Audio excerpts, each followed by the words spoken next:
Hello and welcome to Agenda 2030. I am Toyin Nkamiang John. In the implementation of the Sustainable Development Goals, civil society organizations are major stakeholders. The role cuts across monitoring and evaluation for learning and accountability, advocacy, as well as localizing the goals for effective delivery. On today's episode, the efforts by the Office of the Senior Special Assistant to the President on SDGs to galvanize the non-state actors for effective partnership will be our major focus.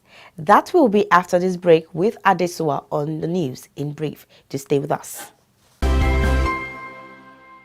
Agenda 2030. As a successor framework for the Millennium Development Goals, the global community rolled out a bigger, deeper, and more encompassing framework called the Sustainable Development Goals, designed to transform our world, lift the poor out of poverty, as well as ensure inclusive and healthy society. On Agenda 2030, we take you on a media trip to the global destination of the future we want. With everyone on board, we focus on the people and their struggle, the civil society and their agitations, the government and her development effort, the global development agenda, its 17 goals and 169 targets. We bring you all the deliberations, insightful conversations and high-level partnerships on the road to global destination. Agenda 2030, showing on this channel. Agenda 2030, leaving no one behind.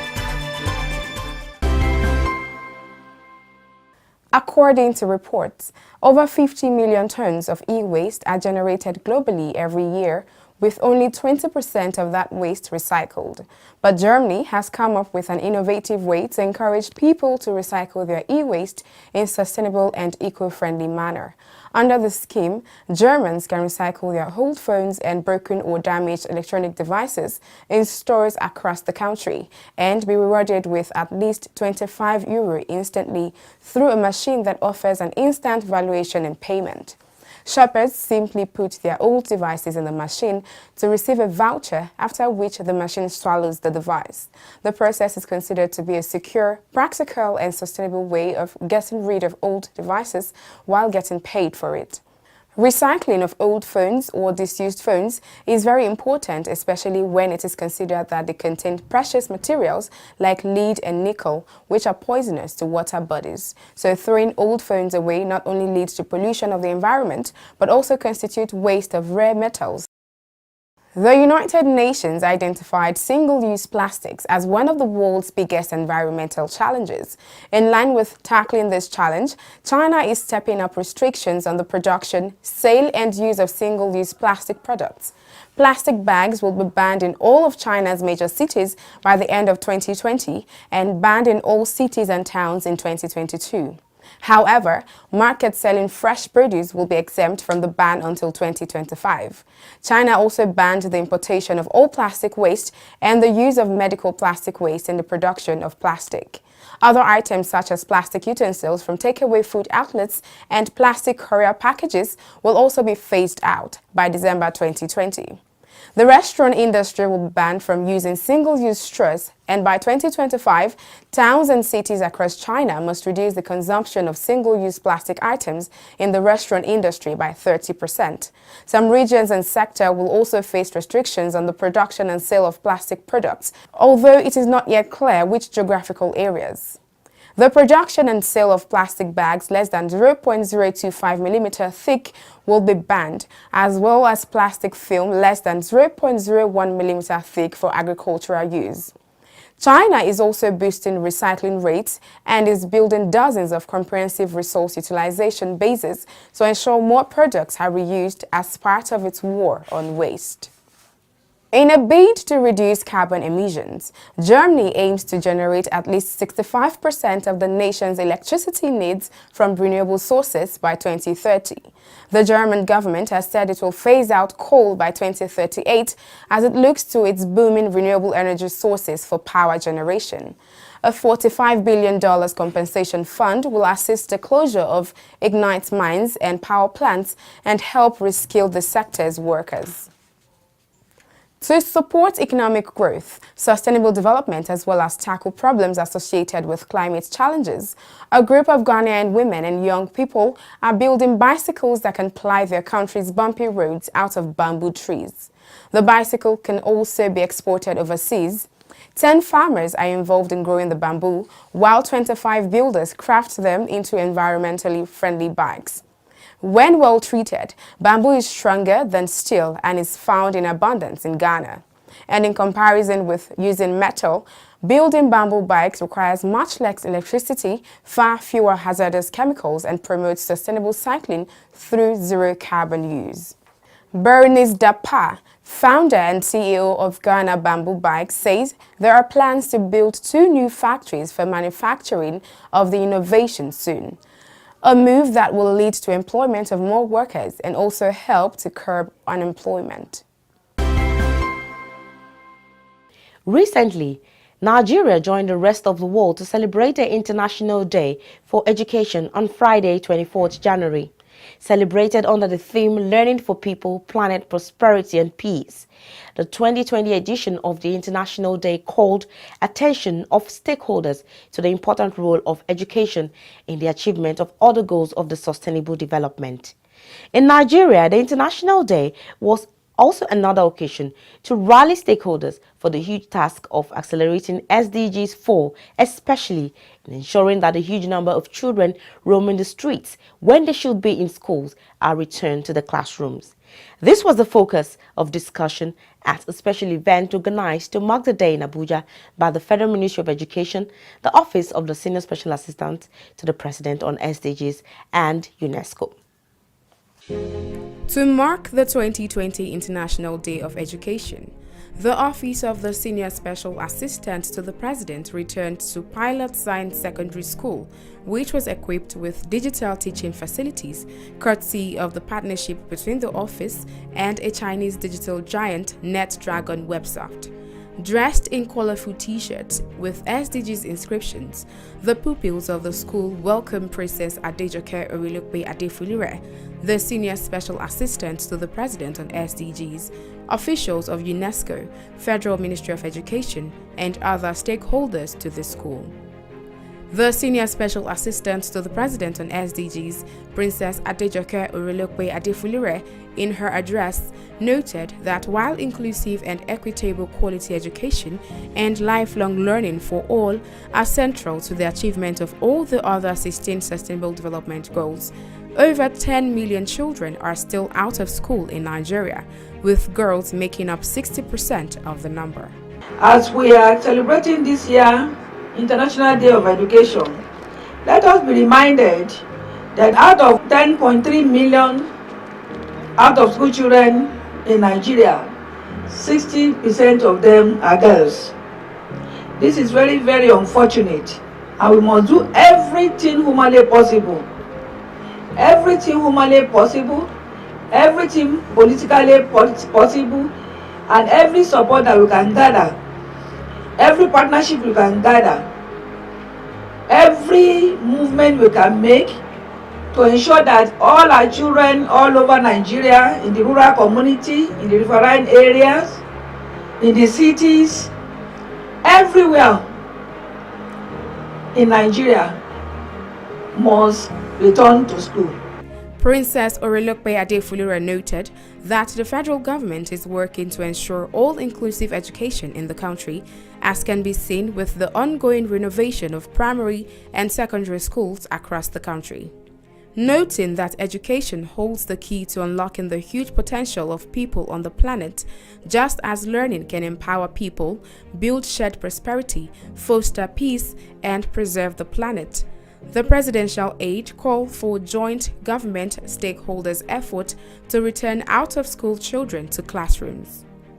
She pledged that her office will continue to work with the Federal Ministry of Education, subnational government, and other stakeholders to ensure the achievement of the goal of returning 10 million out-of-school children to school. The Federal Ministry of Education has announced that 10 million out-of-school children will be returned to school. So we are going to work together with the Federal Ministry of Education and subnational government in our various states to ensure that all hands are on deck, working with the international organization, the private sector, civil society organization, and all, including the local government and other NGOs, non-governmental organizations, come together to work and ensure that young people, these 10.3 million people, are back in school. The Office of Senior Special Assistant to the President on Sustainable Development Goals is ready for partnership to work with the Ministry of Education and to work with sub-national government where these people reside, so that we can give them the best. Also speaking at the event, the Minister of Education, Malam Adamu said stakeholders must also consider the quality of education children are receiving in the country. He, however, said the administration of President Muhammadu Buhari has shown commitment to quality education with the ongoing implementation of the Ministerial Strategic Plan 2018 to 2020 developed to address the challenges confronting education sector. Malam Adamu, who was represented by Mr. Joel Ojo, the ministry's Director of Tertiary Education, said strategies for the speedy implementation of the plan have been adopted. The Ministerial Strategic Plan has 3 result areas. In other words, 3 major key areas of emphasis: access, quality, and system strengthening, and has been aligned to the Sustainable Development Goal 4, target for effective implementation. The Ministerial Strategic Plan seeks to bridge the gender gap in enrollment, retention, and completion by addressing the problems of girls' child education and address the crisis of the inadequacy and low quality of teachers with recruitment, training, and retraining, among others. Strategies have already been adopted for speedy implementation of these plans in collaboration with relevant stakeholders. The UNESCO Regional Director in Nigeria, Yido Yaun, in his remarks said taking 100 million out-of-school children roaming the streets of cities, towns, and villages across the country will require strong partnership of stakeholders. UNESCO, jointly with all education partners, on the occasion of the International Day of Education, is issuing a call for action for education. High-level political authorities and citizens, states and associations, teachers and parents of students, everyone in their own way has a role to play in making the right to education a reality for all. And the need for civil society groups and organizations, actors and non-state actors to work together to accelerate the 2030 agenda in Nigeria as a decade of action begins was the crux of deliberation at a 2-day retreat for civil society organizations put together by the Office of the Senior Special Assistant to the President on SDGs in Abuja. We have a report. The retreat, which had as theme CSOs and the 2030 Agenda for Sustainable Development in Nigeria, was designed to fashion out a well-defined structure for effective engagement between government and representatives of CSOs in Nigeria and a strong national network for localization of the SDGs at all levels, raise awareness and sensitize citizens on the roles they can play in the achievement of the 2030 Agenda. In tune with the 2030 Agenda of leaving no one behind, the Office of the Senior Special Assistant to the President on SDGs brought the CSOs together to foster strategic partnership and identify problems hindering the speedy actualization of the goals. The forum was also an opportunity for the CSOs to tell government about their ongoing efforts and initiatives directed at the actualization of the SDGs ahead of the target date 2030. Discussions at the event focused on the review of the SDGs implementation process in Nigeria, the role of the CSOs in the monitoring and evaluation of the SDGs for learning and accountability, localizing the SDGs in Nigeria, the role of non-state actors, advocacy as a prerequisite for achieving the SDGs, community-driven development approach in the implementation of the SDGs in Nigeria, amongst others. During the session, the participants were also asked to provide comprehensive information and data for government to take action on. In her address, the Senior Special Assistant to the President on SDGs reiterated that to accelerate the achievement of SDGs in this decade of action, it is very pertinent for CSOs to work in collaboration. She emphasized that working independently will weaken their capacity to actively engage with public and private sectors.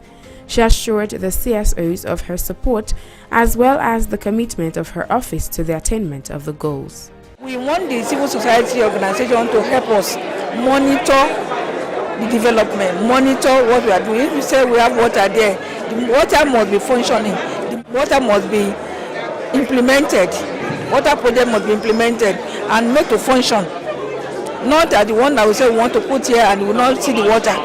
We want to put a school here, the school must be seen, being constructed and working for the people of Nigeria. So the civil society organization have geographical spread, and so if only that is what they can do for us, we are okay, because they will help us monitor and give us feedback as quickly as possible. I am so optimistic that we can achieve. We may not get 100%, but we will get above average if all of us are ready to work together. We have the support and the promise from the sub-national government, at least for the state governors now, to work with us. The private sector is working with us. If society are pledged to work with us, other organizations, people living with disability, women organization, youth organization, if they are ready to work together, because it cannot be achieved by government alone. So we need to work together and not to work in silos, to work together in synergy so that we can achieve. In the same vein, the Senior Technical Advisor in the Office of the Senior Special Assistant to the President on SDGs, Dr. Bala Yunusa, in his presentation titled An Overview of the Implementation of the Sustainable Development Goals in Nigeria, emphasized the imperative of integration and mainstreaming of SDGs into the National Development Plan. Nigeria has a huge implementation context for the 2030 agenda. We're talking about approximately 190 million people, 923,000 square kilometers divided into 36 states and the Federal Capital Territory, and 774 local governments. This is a huge implementation context by all standards. We're talking about 30 to 32 countries in one place. And when you hear smaller countries making progress on the SDGs, and we hear that Nigeria is not making progress on the SDGs, and that is, we argue, is relative. The strategic approaches to the implementation of the SDGs in Nigeria can then be seen at two different levels, at the national and at the subnational level. At the national level, we have the Office of the Senior Special Assistant to the President of the SDGs with this fourfold mandate. And how do we discharge that mandate is to work closely with the federal ministries, departments, and agencies of government to mainstream, if you like, to integrate the relevant SDGs into our sectoral policies and plans. While identifying finance as a major challenge militating against the implementation of the SDGs in Nigeria and the need to close the funding gap, the United Nations Resident and Humanitarian Coordinator, Mr. Edward Kalun, called for active stakeholders' participation and continuous support of efforts to achieve the SDGs by the civil society organizations.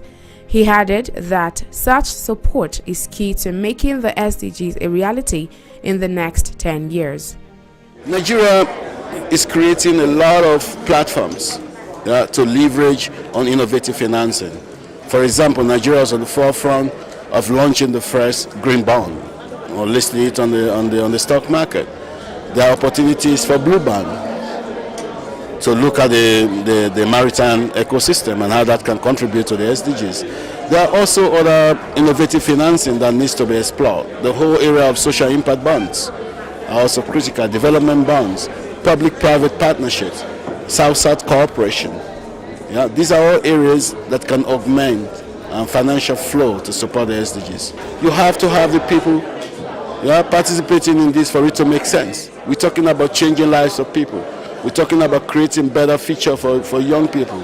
We're talking about creating hope for people. We're talking about living in a more equitable manner in society. That is all what the SDGs are talking about. Participants at the retreat gave insight into how their participation and knowledge garnered at the retreat will help them scale up their activities.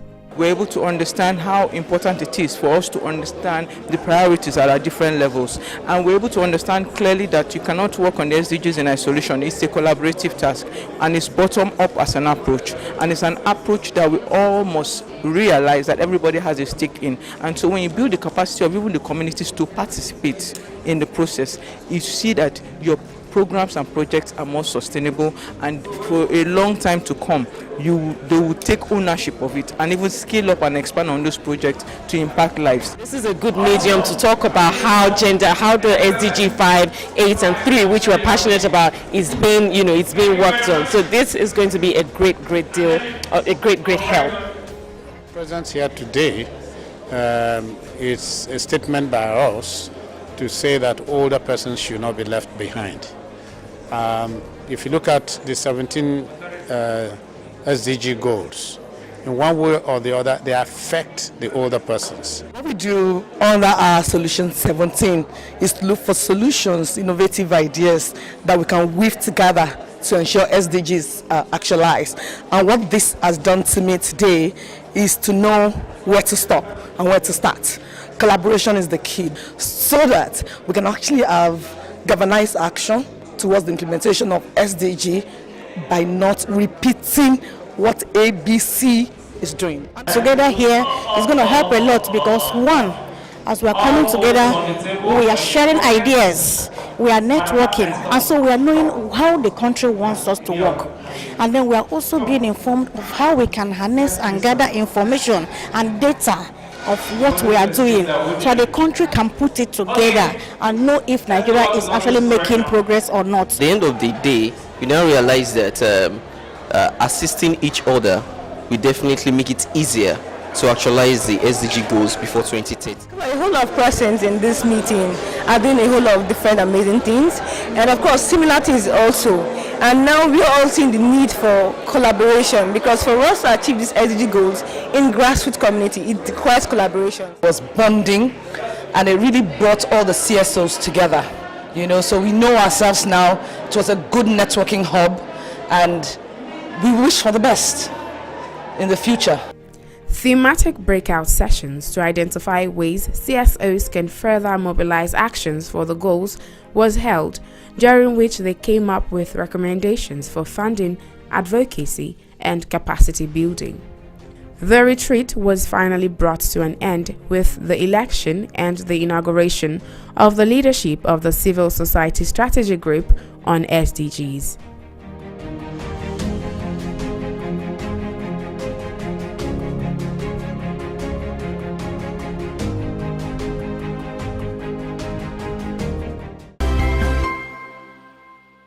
Remember, you can always watch this program and other episodes by subscribing to our YouTube channels on youtube.com/Fresh News TV and youtube.com/Agenda2030 TV.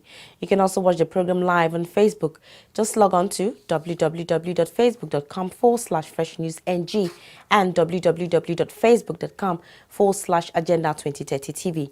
Follow us on all our social media platforms at Agenda2030 TV on Facebook, Twitter, and Instagram. Remember to drop your comments and share with your contacts. Do use the hashtag Agenda2030 and hashtag Agenda2030 TV. And that has been the size of our program this week. Do keep a date with us next week as we bring you another refreshing episode. I am Tony Nkamiang John. Thank you for staying with us.